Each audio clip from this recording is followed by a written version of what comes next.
Good morning, students.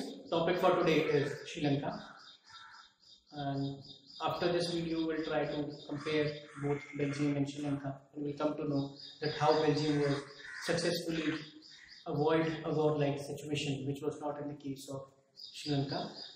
What were the limitations? What were the factors that was not considered important while making laws? We'll start with population.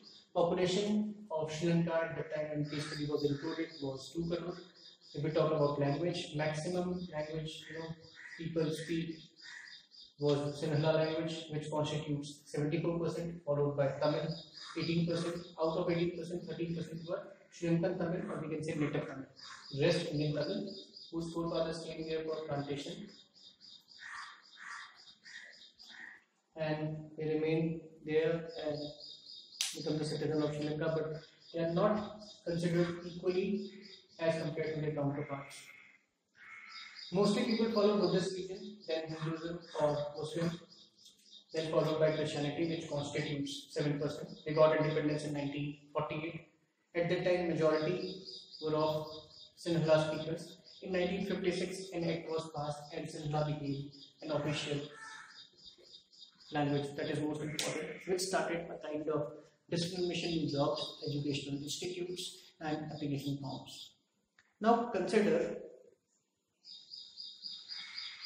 case study of India, which is not there in textbook. We got independence in 1947. Until now, we don't have any national language. We do have official language, English, Hindi, and other regional languages, which are included in the Constitution of India. It was done so that anyone who is in a minority don't feel inferior, and that was the best step of the Constitution framers. We can say their vision was very broad. They were very familiar with the near future, so they don't add any national language in the Constitution of India.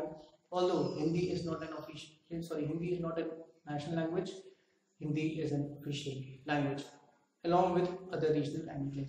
Any appearing candidate, or we can say any student who is appearing for competitive exams for the central government, he or she can appear in any of the languages prescribed in the Constitution of India. And that is the best part to deal with the minorities. That is the best part to unite people. That is the best part to give respect to each and everyone. Right? But that was not in the case of Sri Lanka. Moving ahead, the relationship between Sinhala and Tamil, was very bad because of the official language. People, especially Tamil, they feel inferior and they were demanding different state. By 1980s, Sri Lankan Tamil launched political parties and they were demanding different Tamilian state in north and eastern part of Sri Lanka, and which resulted in the civil war which ended in 2009. That was the gist of Sri Lanka, a case study. Now you can compare Belgium. In Belgium, the French and Dutch, they both compromise. They give acceptance and recognize cultural diversity, which was not in the case of Sri Lanka. But when we come to Sri Lanka, Sinhala and Tamil, they always fight with each other.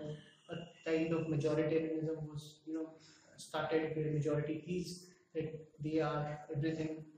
Whatever the law will be passed by the majority, it's to be followed by minority, and minorities are not, considered as a citizen. But that was not in the case of Belgium and India. That was all in this video. Thank you so much.